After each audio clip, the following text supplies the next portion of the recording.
The wind made no sound as it moved across the shallow marsh, but the ripples told a different story. A lone dog crouched low in the mud, unmoving, as if carved from the earth itself. His fur, soaked with murky water and streaked in tangled brown, clung to his powerful frame like a memory refusing to dry. Behind him, the gray horizon blurred into cold fog, where time itself seemed paused, unwilling to forget. His ears twitched at the distant splash of footsteps, deliberate and hesitant, pressing through water that had long grown still. But the dog did not look back. Not yet. He blinked slowly, as though rehearsing what it might mean if it were real. Every instinct told him it could not be, that some ghosts return not to haunt, but to test. The sound behind him was different now, closer, weighted, more human in pain than in tension. Mud sucked at boots with every step. Yet the man kept coming, his breath shallow and loud, as if fighting through memories more than distance. The dog's tongue flicked out, not from thirst, but from something older. Recognition coiled tight in the muscles of his chest. Still, he did not turn.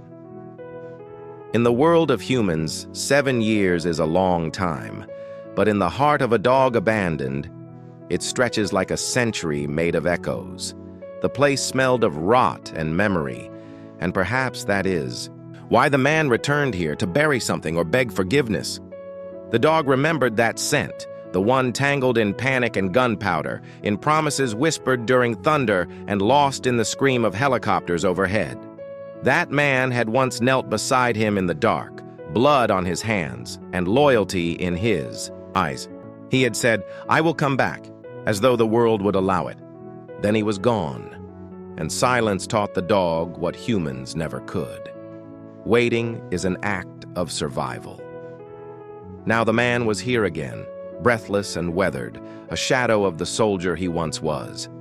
His face bore the marks of years lived hard, and the way he moved said he did not expect forgiveness, only a chance to see if anything had survived.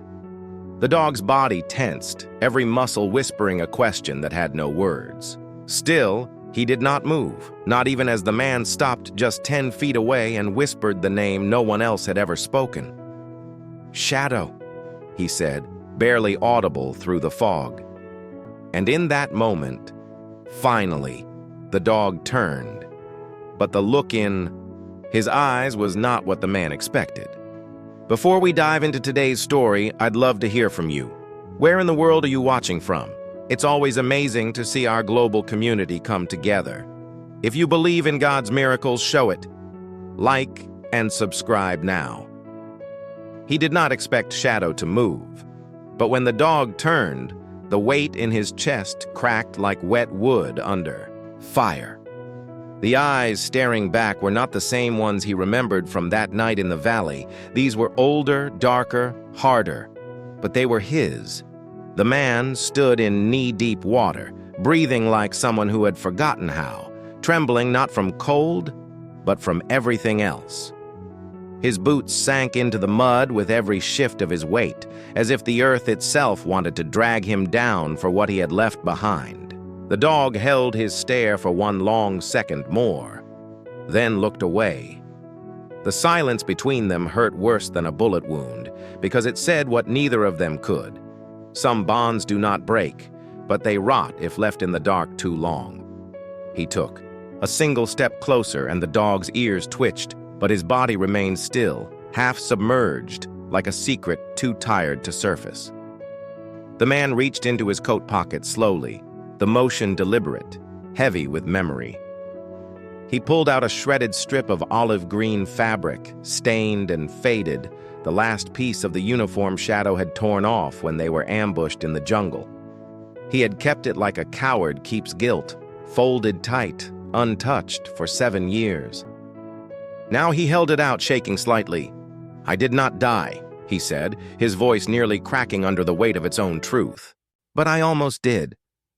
The dog blinked slowly, unmoved, as if waiting for a better explanation.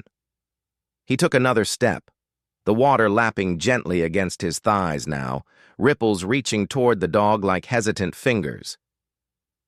"They told me you were dead, that the jungle swallowed you after the drop." The man's voice broke at the edges, but he forced the words through. "I saw your blood on the ground. I thought you were gone. I left because I believed it." The wind pulled through. The reeds like a whisper from the past, tugging at the ends of his coat and memory alike. The man dropped to his knees in the water, the cold biting through him like regret made physical. Shadow finally turned his head, just enough for one eye to fix on the man's trembling hands. "I looked for you," he continued, voice raw, "after they pulled us out, after the medevac. But everything went dark. Debriefings, rehab, reassignment. They said the mission never existed." He swallowed hard. "They said you never existed." The dog did not blink, but something behind his gaze shimmered, like recognition or disbelief. The man fumbled for breath, blinking against tears that did not come easily. "I know I am too late," he said, nearly whispering.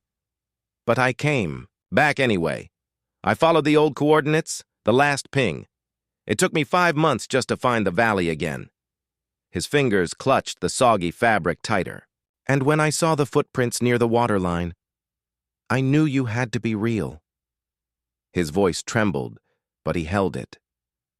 "I came back because I needed you to see I never stopped looking." For a moment, neither moved. The fog swallowed sound, and the marsh watched without judgment. Then, slowly, impossibly, the dog began to rise. Mud peeled from his chest and legs in long, reluctant strings, clinging like the years they had lost. The man held still, afraid to break whatever fragile thread had pulled Shadow up from the stillness. Their eyes locked again, and this time, it was not silence that passed between them. It was something older, deeper, wounded, but alive. The dog stepped forward once. When Shadow moved, it was not with joy or forgiveness, but with precision, with the careful control of a creature that had learned survival from pain. Each step through the water sounded like a clock ticking backward, counting down toward something neither of them could name. The man waited, frozen in the cold, unsure whether this was mercy or judgment. The dog stopped 2 feet away, nose twitching, slightly, breath steady. For a split second, the man thought he saw the faintest tremor in the dog's limbs, like a war drum still echoing from within. He opened his mouth to speak, but Shadow suddenly leapt, not toward him, behind him. Water exploded in all directions as the dog hurled himself past the kneeling man with the force of a bullet fired from grief. The splash behind him was not from Shadow, but from something else. Something unseen that had followed the man through the reeds. He spun around, breath caught in his throat, and saw nothing but ripples and fog. Then he heard it. The low, mechanical whir just beneath the surface of the water. A sound he had not heard in years, but would never forget. Shadow growled, teeth bared, body crouched and braced. The man's blood turned to ice. He reached for the pistol strapped to his belt. Too late. A black shape breached the water like a blade slicing through memory, sleek and silent, but unmistakably. Man-made, drone, military-grade, not surveillance, pursuit. Shadow lunged without hesitation, intercepting the drone mid-surge with a full-body slam that knocked both dog and machine under the surface. The man rushed forward, heart hammering, knees buckling in the current. Bubbles rose where the dog had vanished. Seconds passed. Then the water went still. The man screamed his name, not Shadow, but the real one, the classified one, the name encoded into the mission no one ever admitted existed. The marsh did not answer. The water remained calm. Then something broke the surface. It was not the drone.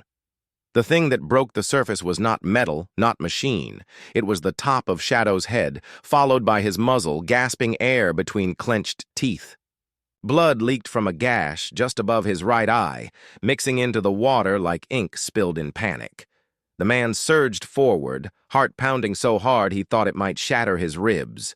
His arms reached instinctively, catching the dog's weight, as Shadow collapsed into him, trembling and soaked, chest heaving with effort. The drone sank beneath the water without a sound, vanishing as if it had never existed. But something in the man's bones told him this was only the beginning. Shadow's eyes rolled upward slightly, dazed but conscious, and his paws scrabbled against the man's chest as if trying to hold on to something real. He cradled the dog with both arms, whispering his name, feeling the warm press of blood mix with the cold sting of swamp water. "I have you," he said quietly, the lie necessary for survival.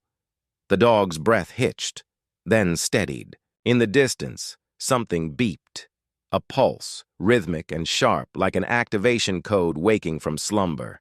The man's head whipped toward the sound. It was coming from his pack. He pulled it open with shaking fingers and saw the signal beacon. Blinking red. A color that did not belong here. A color that meant danger was not done with them yet. His skin went cold, even as Shadow's body warmed his arms. They had found him, whoever they were now, and they had sent something more than drones. He knew that beacon was dormant until a military satellite pinged it awake, and he had not turned it on. That meant someone else had. The dog stirred, eyes narrowing again, as if aware that the water was no longer the deepest threat around them. He had two choices: stay in the marsh and wait for what came next, or move now and risk drawing attention in open terrain. But the Yahweh Shadow leaned against him, half limp, half ready, made the decision for him. The man lifted the dog with both arms, muscles screaming from old wounds and cold fatigue. He staggered to his feet, water spilling from his coat, boots nearly suctioned to the mud. Behind him, the beacon blinked faster. Then it went dark, and the sky began to hum. A low vibration passed through the ground, not from above, but below. Mechanical, deliberate, as if the earth itself had been wired for surveillance. He glanced behind him and saw ripples forming in a perfect circle, no visible cause, no wind. Shadow growled again, weaker this time, but still with enough fire to burn. The man started moving, fast. Every step through the marsh was like walking. Through memory, each footfall echoing a time when they had run together, hunted together, bled and survived side by side. That was before governments folded, before missions were wiped, before silence became policy. But Shadow remembered, and so did he. They burst through the tall grass at the edge of the marsh, slipping onto a muddy slope that led into thick woods. The man staggered down it, still carrying the dog, knees threatening collapse.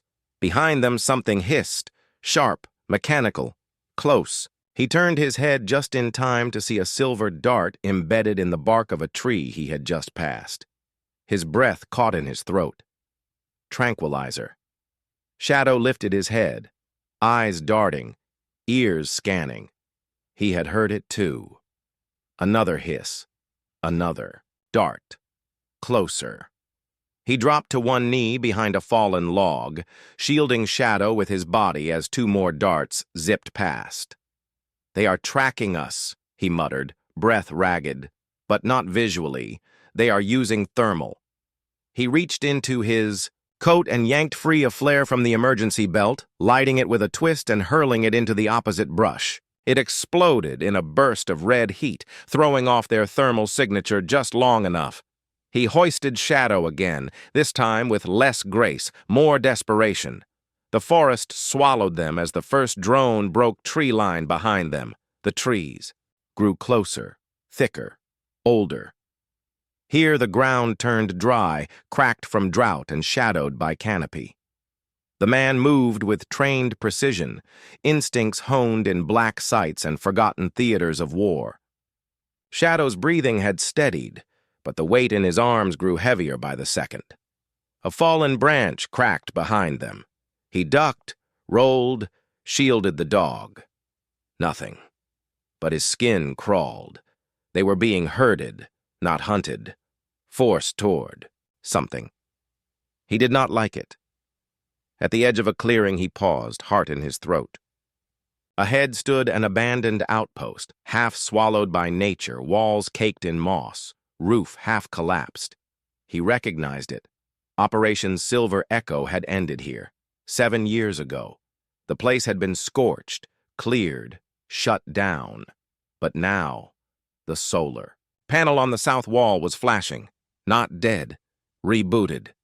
Shadow whimpered, low and guttural. He knew the place, too. This was where it had all gone wrong.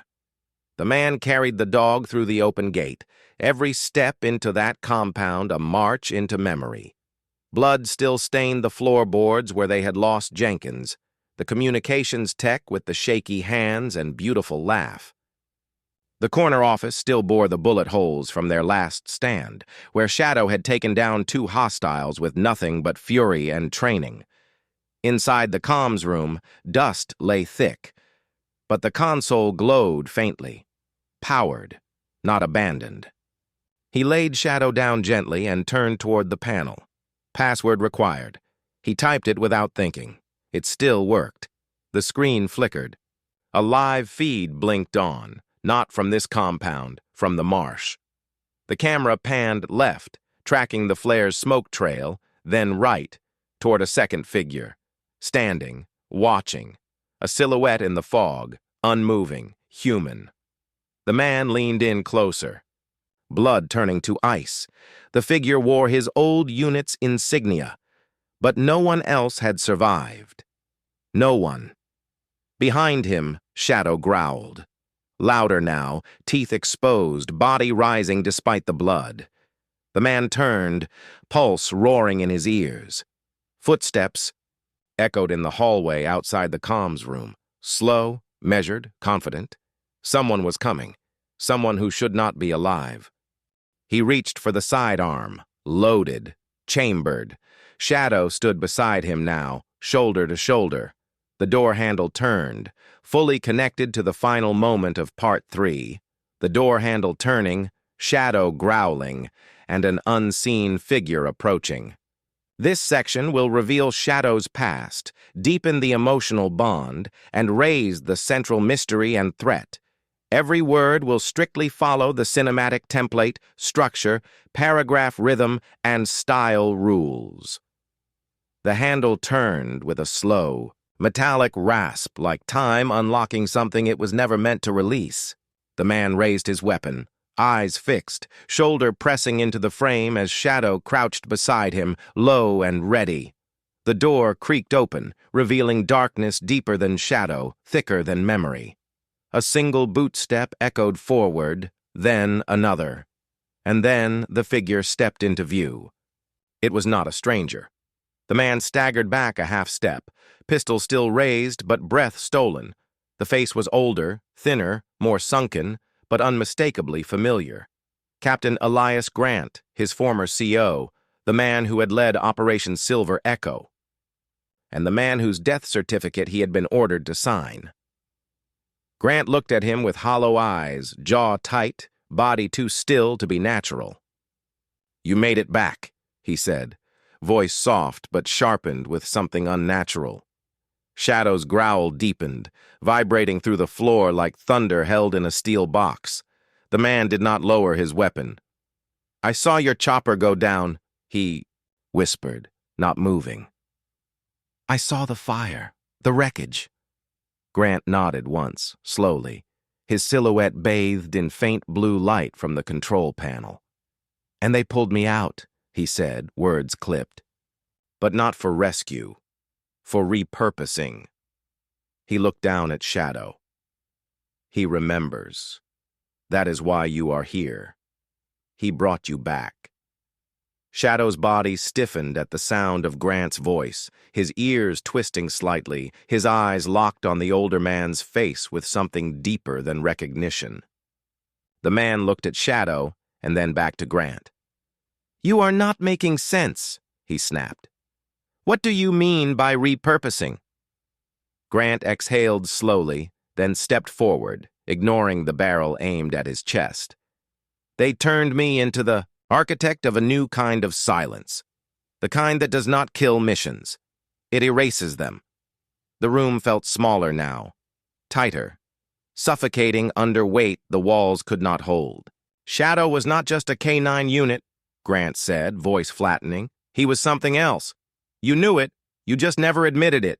None of you did. The man felt the hairs rise on the back of his neck, but he said nothing. He was part of Project Echo Prime, gene-coded loyalty, behavioral imprinting through trauma simulation, designed not to obey orders, designed to remember betrayal. Grant looked directly at him. That is why he ran into that drone. He knew. The man shook his head once, but his heart was already cracking under the weight of the implication. You are saying he was engineered to find me again? Grant stepped closer. No. I am saying he was engineered to judge you. Shadow did not growl now. He stared. His chest rose and fell with slow, controlled rhythm, eyes burning with a depth the man had never seen before. It was not instinct. It was a memory. I tried to shut it down, Grant whispered. After I realized what they had done, after I saw what Shadow could remember, he stepped toward the window, staring out at the forest. They said the project failed. They lied. He escaped, found the crash site, returned to the riverbank, waited. Grant's voice softened. For you. The man's breath caught. Shadow turned his head slowly toward him. You think he followed me here? The man said, almost to himself. I know he did, Grant replied. Not to reunite, to confirm. The weight in the air thickened like storm pressure before lightning. Confirm what? The man asked. Grant stepped away from the window and pointed at the console. Play back the black box memory, the one Shadow buried before the fall. The man hesitated. Shadow stood still. The screen flickered. Grainy footage emerged. Helmet cam, field angle, jungle trees, gunfire in the distance. Then, their unit, scrambling through tall grass, carrying supplies, Shadow darting ahead. The man watched himself appear on screen, young, bleeding, calling for evac. Then came the sound, the order. Leave him. It was his voice. Too late. We are compromised. Leave the dog. Silence followed. Shadow, on screen, paused. Watched the chopper lift. Watched the man vanish into the clouds. He fell back against the wall, the breath torn from his lungs. I never, he stammered. I thought you were already gone. Grant said nothing. Shadow did not blink. The man turned toward the dog, his voice cracking like dry wood. I tried to come back. They shut the operation down. They scrubbed my clearance. He dropped the weapon. I never stopped looking. His voice broke. I did not know. Shadow stepped forward once. The room seemed to freeze. His eyes locked with the man's, not with accusation, but with something colder, assessment. The man dropped to his knees.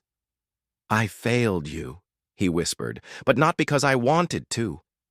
Shadow moved closer, one step, then another, until their foreheads touched. Behind them, Grant cleared his throat. He should not have remembered this much, he said, but he did, which means the others may have too. The man looked up. Others? Grant nodded grimly. They made 12. Shadow was Echo 1. 5 escaped. 3 have returned to old extraction points. They are remembering. They are regrouping, and someone else is tracking them. The screen blinked again, a new signal, unlabeled, untraceable, south of their position. Grant leaned in. They are not hunting you, he said. They are hunting him. Shadow stared at the blinking coordinates, unmoved. You need to decide now, Grant said, if you are going to run or finish what you started 7 years ago. The man stood slowly, shoulders square. I am not running, he said, but Shadow was already at the door. The dog did not hesitate. He moved like a memory called to life, his paws silent against the rotting floorboards. The man followed, pulse racing, his boots hammering out a rhythm his heart could barely keep up with. Behind them, Grant remained in the comms room, eyes still locked to the screen, muttering to himself in a code half military, half madness. The signal from the south was pulsing faster now, not like a beacon, but a countdown. The outpost trembled as if it remembered what happened here before. Shadow stopped at the hallway's end, head tilted toward the wind, ears twitching with tension. Outside, the forest was no longer still. It hissed, alive with motion too rhythmic to be natural. The man scanned the tree line, squinting against the last light of day, and saw them. Shadows in formation, moving low, synchronized, heads covered in matte black helmets without insignia. Not mercenaries, not government, worse. "Shadow," he said low. "They are already here." The dog did not turn, but his body leaned forward, weight shifted to his front paws, tail locked like a weapon not yet deployed. He was not running. He was preparing.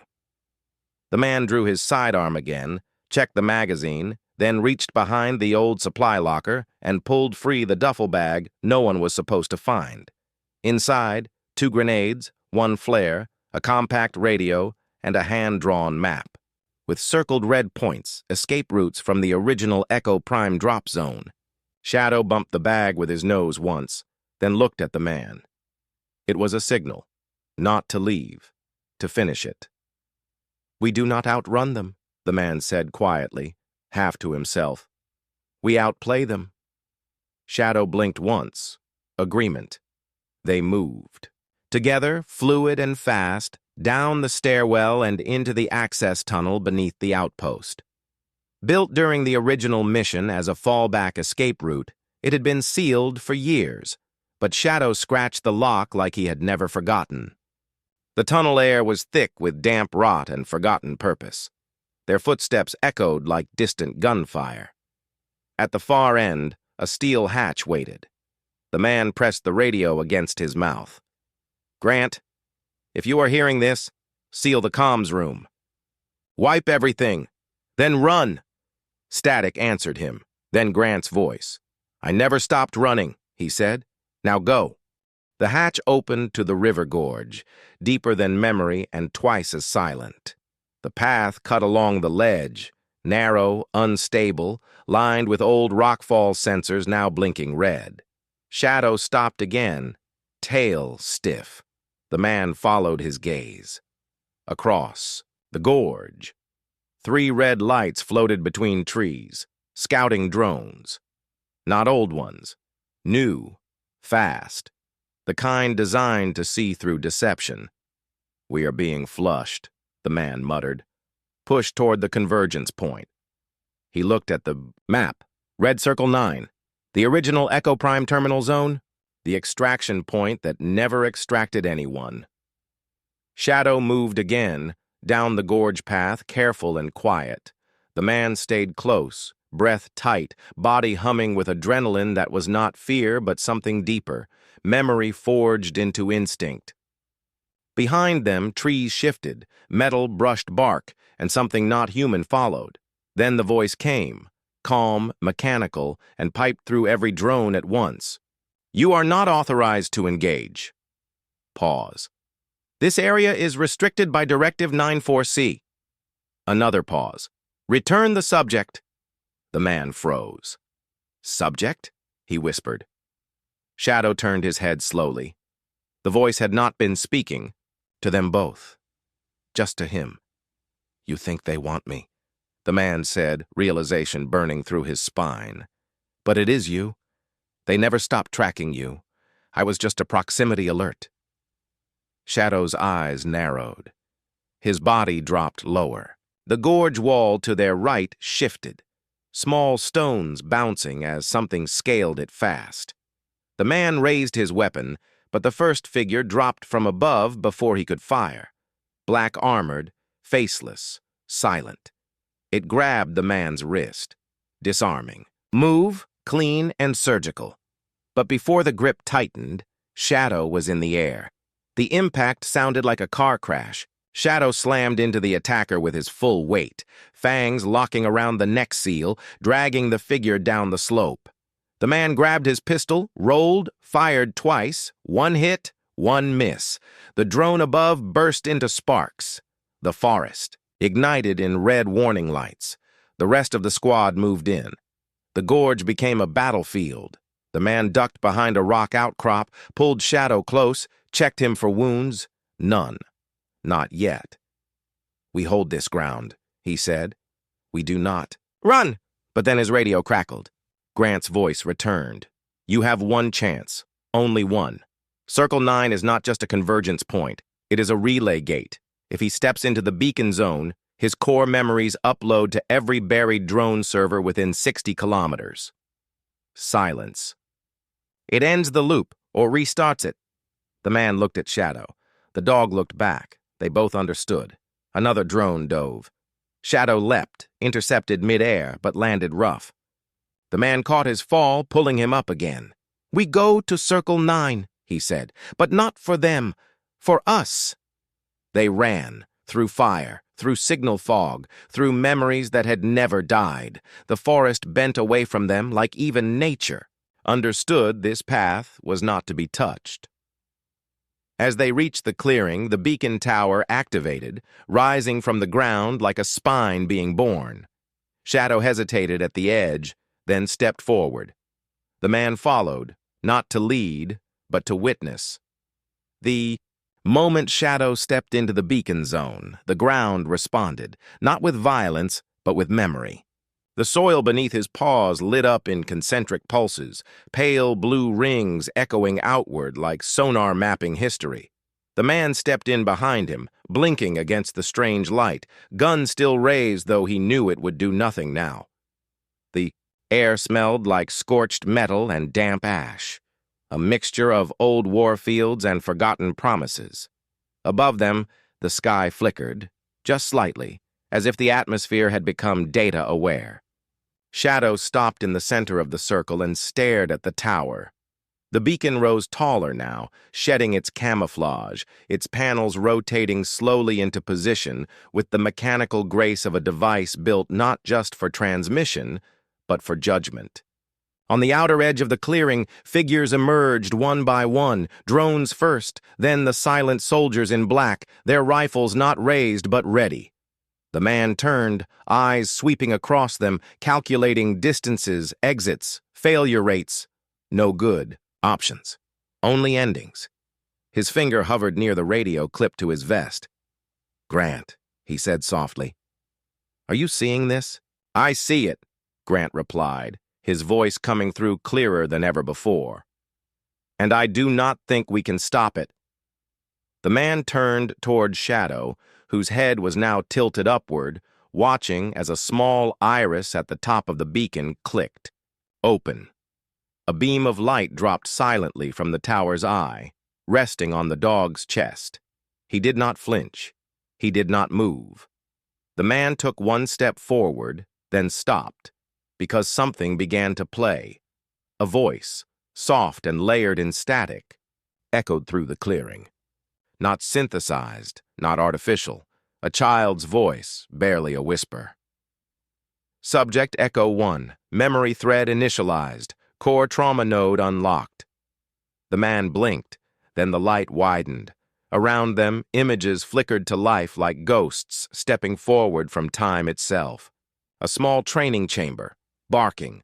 A puppy, Shadow, no more than a few months old, being dragged through simulated gunfire, surrounded by faceless handlers shouting commands he did not understand. The man watched, jaw clenched, heart breaking. Another. Scene played. This time from inside a caged van. Rain on the windows, Shadow older now, larger, muzzle graying early from exposure. A scientist sat in front of him, whispering numbers in sequence.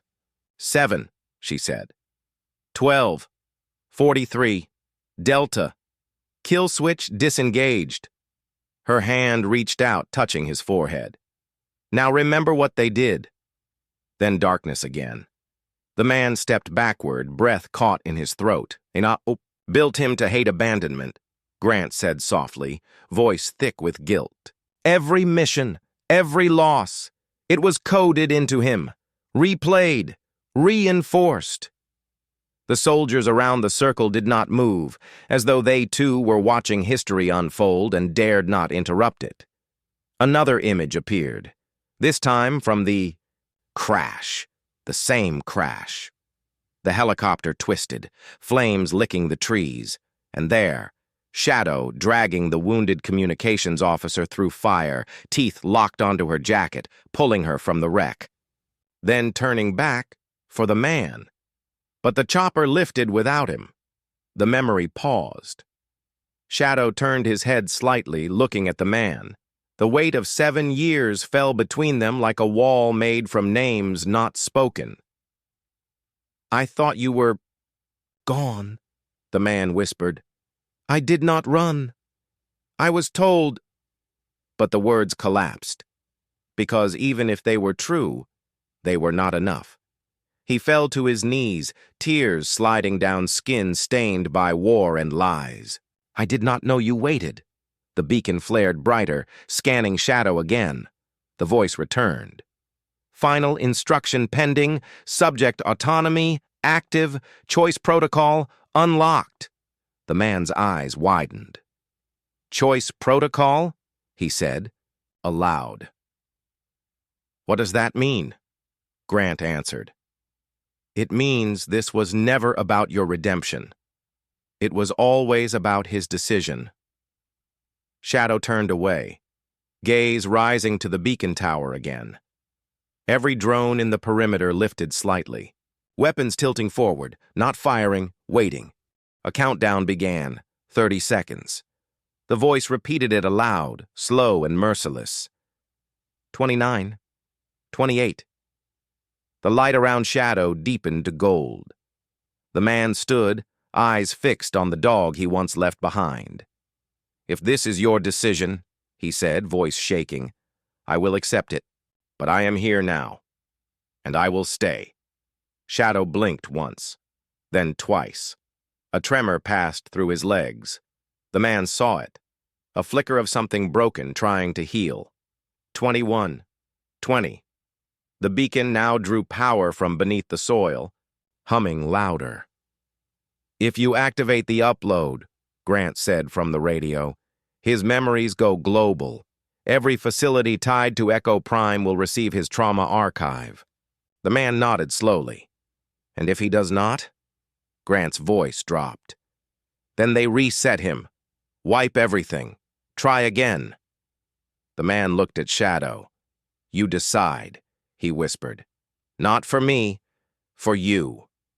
The light pulsed. 15. 14.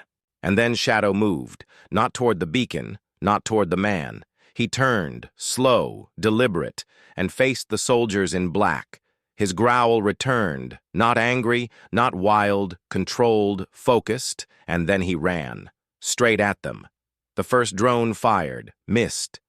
Shadow dodged left, then leapt, jaw clamping around the lead soldier's wrist, dragging him down, spinning him into the others.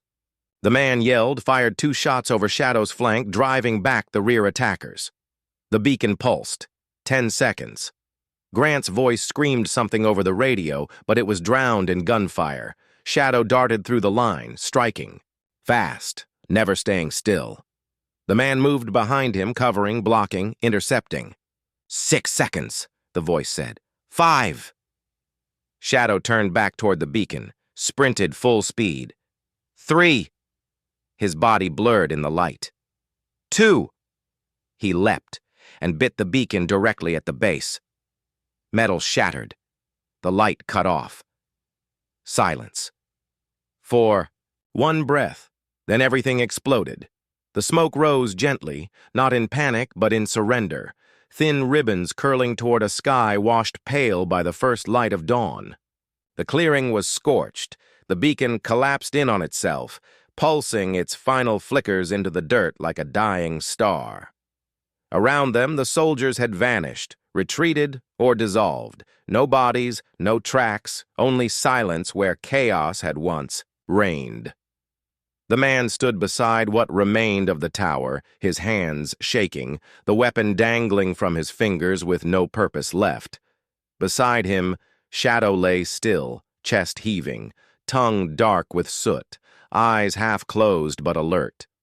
He had survived the blast, but barely. No upload had occurred. No signal reached the others. What was stored inside him now belonged only to him and the man who stayed. He knelt beside Shadow, resting a hand on the thick, scorched fur between his shoulders. "You chose not to burn the world," he said softly, "even though it gave you every reason to." The dog's eyes blinked slowly, and for the first time since their reunion, his head rested fully against the man's knee. The warmth of it was different from before, not just memory but acceptance. Not everything had been forgiven, but something had changed. Later, as they walked through the forest's edge, slowly, carefully, with the horizon clearing, the man carried nothing but the radio and the tattered strip of green cloth. Shadow moved at his side, limping but strong, his ears still tuned to every sound, every wind shift, every hint of betrayal or peace. They reached the ridge above the valley, just as the sun crested, throwing golden light across the old battlefield. Nothing had been rebuilt. Nothing had healed. But somehow, it no longer looked like a grave. The man looked down at the valley and then at the dog beside him. "You remembered," he said, "even when they tried to erase it." His voice broke, and he knelt again. "Maybe memory is not weakness. Maybe it is the reason we survive." Shadow did not look away. They did not return to war. They returned to something more dangerous, living with truth. So to the one reading this, to the one who once walked away from what mattered, understand this. Loyalty cannot be engineered. Redemption cannot be assigned. And those we leave behind do not always forget us. Sometimes they wait. Sometimes they remember. And sometimes, if we are lucky, they forgive us enough to walk beside us again, even if we never deserved it.